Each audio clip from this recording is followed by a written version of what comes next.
Hey there! In this video, I want to talk a bit about what on earth is going on with 3.19.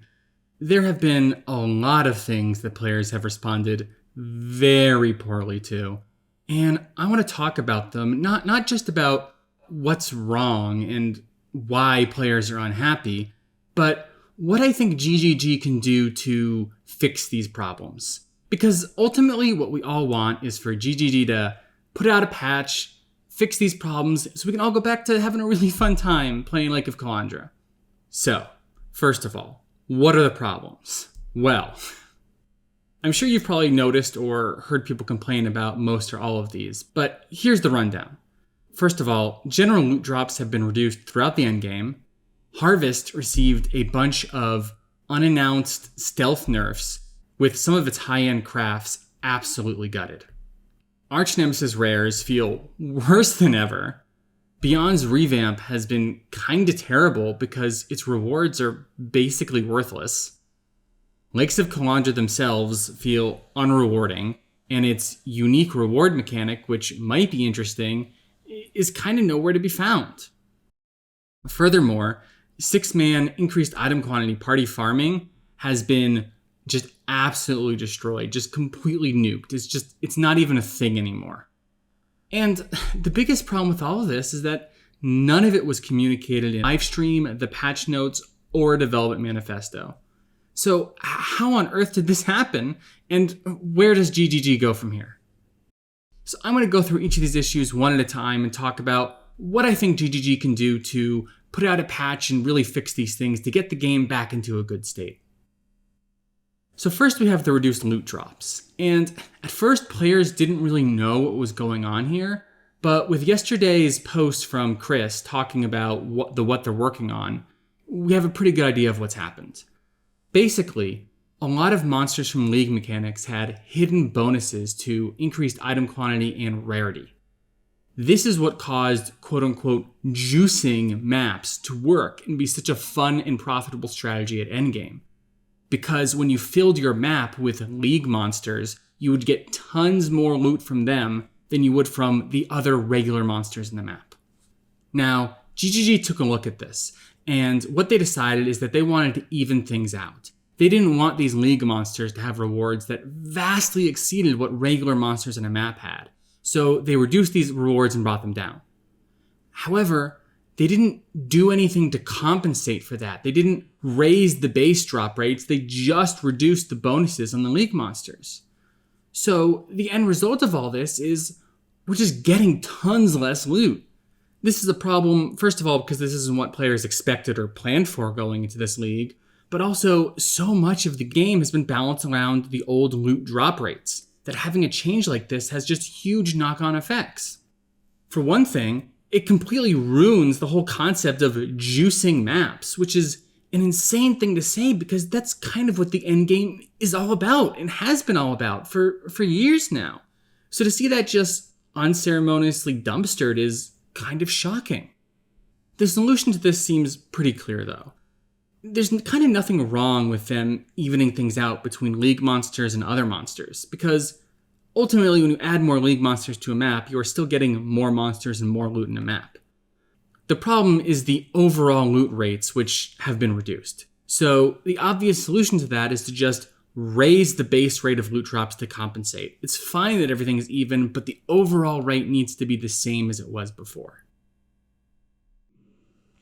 Next up, we have one of the biggest ones, and that's Harvest. Now, going into 3.19, we knew that Harvest had gotten a revamp and a rework, and players were kind of expecting this to be a nerf on average, at least in the sense that we would get less crafts per harvest than we did before. What players weren't expecting was that almost all the crafts that they went to Harvest to use had been either removed or absolutely gutted. Notably, the Reforge More Likely crafts have been replaced with just Reforge with a guaranteed modifier. The Much More Likely to Keep craft has been changed to More Likely to Keep, which data miners suggest is a 10 times reduction. And to me, the biggest one is the removal of Reforge Keep prefixes and suffixes. This is absolutely huge for the average player trying to craft their own items at endgame. It cannot be overstated how important this craft was for the average player to make items, because it allowed them to work towards crafting an item in steps without the risk of, on the final step, just completely bricking it and having to go back to step 1. The most they could possibly lose was just wiping all the suffixes or prefixes and just getting into those ones in check again, while they know they have 3 mods on lockdown. The removal of this kinda makes endgame item crafting only for the people who are so wealthy at endgame that they can absorb the loss of bricking 4 items to get the item they want. If you're not rich enough to be able to do that, then you kinda can't craft your own endgame items anymore. Considering that none of this was mentioned, we have to wonder what GGG was thinking when they made these changes. Did they simply think that Reforged keep prefixes and suffixes were redundant with the bench crafts? And that's what they meant when they said they were removing redundant crafts? Because they're absolutely not redundant, GGG. I don't know what they were thinking if that's what they had in their head. Now, the good news is that this is kind of an easy fix. All GGG has to do to fix this is reinstate the more powerful versions of the changed crafts and reintroduce Reforged keep prefixes and suffixes. If they do this, I think Harvest will be in a great state and players will be very happy with the new Harvest. And then we get to Arch Nemesis. Now, this is kind of a frustrating topic to talk about because players' reception to Arch Nemesis has been pretty negative for what is now the 3rd league in a row. It seems pretty clear at this point that Arch Nemesis is just bad for the game. Players do not like what it has done to Path of Exile. And I can understand GGG's reluctance to accept that. Path of Exile was clearly in need of a rework to rare and magic monster modifiers. And their design goals with Arch Nemesis were good ones. Magic and rare monsters should occasionally provide a tough fight and then give us good rewards. The problem is the way Arch Nemesis goes about doing it is just so frustrating to players. It's just not fun. Ultimately, in the long term, what GGG needs to do is go back to the drawing board and come up with a new system for rare and magic monsters. Something that can accomplish their goals without the downsides of Arch Nemesis. This needs to be a learning experience for them. However, that's not something they can do in the short term. And they can't simply remove Arch Nemesis from the game. Even if they wanted to do that in a patch, I don't think they would be able to without completely breaking everything. So the question becomes, what can they do to fix 3.19 in the here and now? And I think what they have to do is they have to revert Arch Nemesis to how it was at the end of 3.18. It was fine then. We didn't like it. It was still bad for the game, but it wasn't the absolute nightmare that it is right now. So if they revert it to 3.18 and then maybe do a few more targeted nerfs to things that are out of line, they could get Arch Nemesis to a point where it wouldn't at least be a huge drag on 3.19 and we could go back to having a fun time. And then we have Beyond. Now, a lot of players aren't talking about this or nearly as furious about this one as they are some of the other changes. However, I suspect that's just because a lot of players haven't really gotten around to doing Beyond yet, because Beyond is not in a great state. Now, we knew Beyond was getting nerfed, which, to be honest, is kind of fair. It was pretty broken and kind of mandatory for juicing our maps before. However, the crux of this rework is that instead of just getting general juice from Beyond monsters in our maps, the main reward was supposed to be the reintroduction of tainted currency, which you could only get off of Beyond monsters. Unfortunately, 2 of the most popular and useful tainted currencies, the Tainted Jeweler's Orb and Tainted Fusing Orb, received a huge nerf. Whereas in Scourge League, they were about 50-50 to do the thing you wanted, they now appear to be somewhere in the ballpark of 90-10.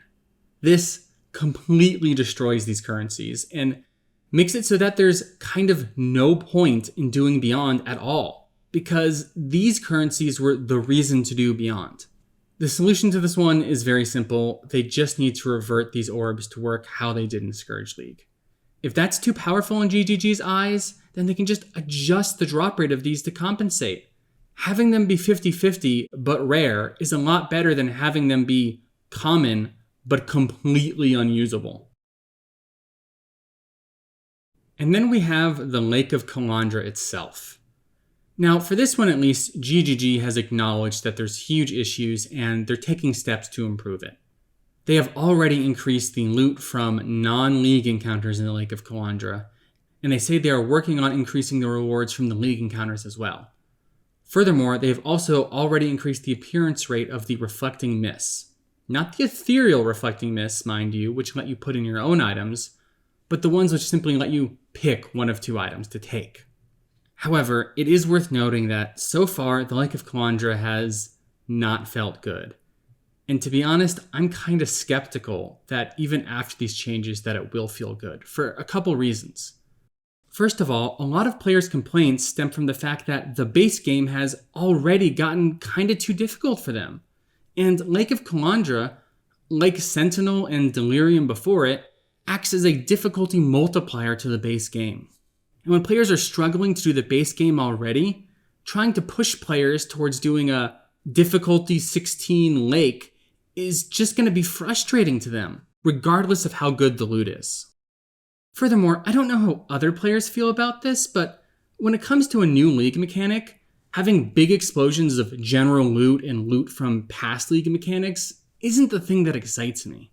The thing that excites me is the new mechanic that it brings to the table, which in this case is the ethereal reflecting mists, which let you put in an item to create these weird reflected versions of them. For me, that's the thing that excites me. And regardless of what they do with the other loot, the fact that that is so rare to the point where I have not seen one yet, and I don't know if I'll be able to use one at any point during this league, is a huge disappointment to me. I want these things to be like recombinators, especially because they have a high chance of completely bricking your item when you put one in. I don't understand why these are so rare. Surely, players should be given the chance to play around with these and put some items in and brick them and have a fun time.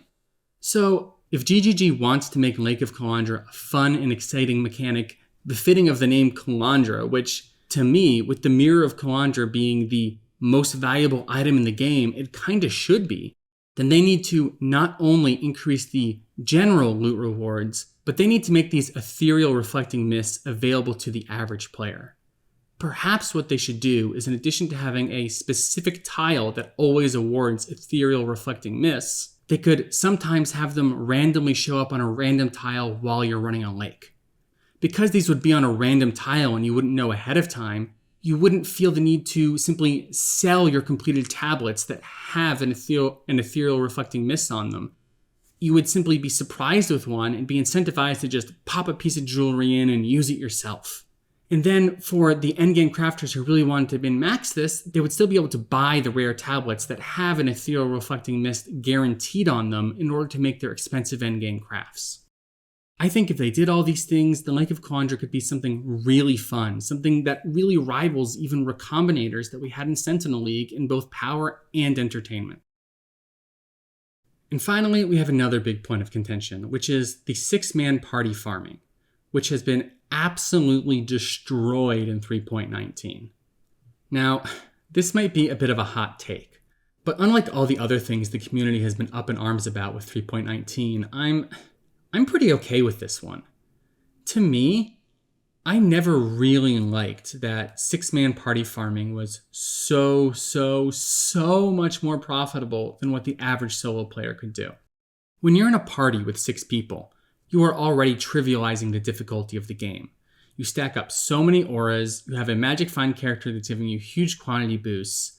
That should be enough of a reward for playing in a 6-man party.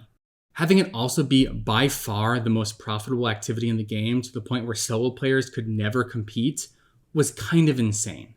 So I'm kind of okay with this change. I don't really mind that 6-man party farming is dead. It was never really the core of what Path of Exile was about, and having the most profitable activity be something that was kind of not fun, not challenging, and not content the majority of players could even engage with never sat right with me. However, there is something about this that I really don't like. And that is that it was a surprise. GGG didn't communicate any of this stuff to us. Nothing that I've talked about in this video was even really hinted at, let alone explained in a patch note or a development manifesto or the live stream. And they had so many opportunities to tell us this stuff ahead of time. Part of why we're seeing such a huge backlash isn't just because things are bad at the moment. It's that players were really caught off guard by things being bad. They went in expecting a completely different experience than the one that they've gotten out of 3.19. And this is a perfect recipe for getting really, really upset. GGG needs to take away some important lessons from this whole fiasco. In the future, they need to adequately explain all nerfs like this in the development manifestos and patch notes. You just cannot surprise players with huge sweeping nerfs like this. It makes players really, really upset and leads to the subreddit being a toxic wasteland. Which, is a bit of an overreaction on their part, but to be fair, I kind of can't really blame them because this sort of upset feeling is the natural response to being caught off guard with something displeasing. This is simply how most people react to this sort of situation. Furthermore, if GGG is going to make fundamental changes to how loot is acquired, perhaps in the lead up to something they're planning for PoE 2, they need to test out those changes in the previous league. Doing something like this at league start is just asking for trouble. Inevitably things will go wrong and players will be prevented from having a fun time because loot drops are just so core to an ARPG. If something's going wrong with the loot, people feel like they can't have a fun time. Regardless of whether or not that's true, they feel terrible. Another issue, and part of why I think Arch Nemesis has been received so poorly these past 2 leagues, is that they've paired league mechanics that multiply the base difficulty of the game with patches that increase the base difficulty of the game. This is a huge problem because players feel like they're just running into a wall, getting absolutely destroyed, and they're like, what gives? What happened here? Why is GGG doing this? This is ridiculous. I think if they paired base difficulty changes with a league mechanic that just vomited loot at you with no difficulty increases so players could feel good about the league, and then the next league, once players were used to the changes, they had a league mechanic that increased the difficulty, I think all of this would have gone over a lot better with the player base. Having said all of this, while I was caught off guard and am disappointed with the current state of 3.19, it should be said that I've still been having a fun time. Now, I know that might not be true for every player, but I remain hopeful and optimistic for the future. I don't think this was some master plan by GGG who is out to get us, who wants to sacrifice our fun in the name of the vision, or whatever things people have been saying over on the subreddit. I think they just made a big mistake here. And I think that in the coming days and weeks, we're going to see them walk things back and try to fix them. And it's worth noting that as bad as some of these changes have been, Lake of Kalandra is really not all that different from Sentinel. With a few tweaks, they can get things back to a great place, and I thought Sentinel was the best Path of Exile has ever been. So if we get some of these tweaks, I think we could get another league that is the best Path of Exile has ever been. So it's worth keeping that in perspective and trying to provide GGG with some constructive criticism on how we can get to that point, because I think what all of us want, players and GGG both, is to be at that point where we're enjoying the game and having a fun time and everyone's happy. So it's my hope that soon enough GGG will get things fixed up and we can all go back to having just a fun time playing Path of Exile. What do you guys think? Do you agree or disagree with my stance on some of these changes and what GGG should do? Do you think my proposed suggestions are enough, or do you think that we need more to get Path of Exile back in a good state? I'd love to hear what you guys think, so you should go ahead and leave a comment and have some discussion down there. And if you found this video helpful, if you thought this was a good discussion and a good analysis of the problems Path of Exile is facing and what things can be done to improve, you should go ahead and hit that like button and subscribe. This is a new channel and I'm trying to get it off the ground, and every little bit helps. I really appreciate that I've been able to find an audience so quickly and that you guys have left such helpful comments and feedback on where you want the channel to go and what you like and don't like. It's been super helpful to me, and I can't wait to make more videos in the future. I love this game, and I'm excited to see where things go. Thank you so much for watching, and I'll see you in the next one.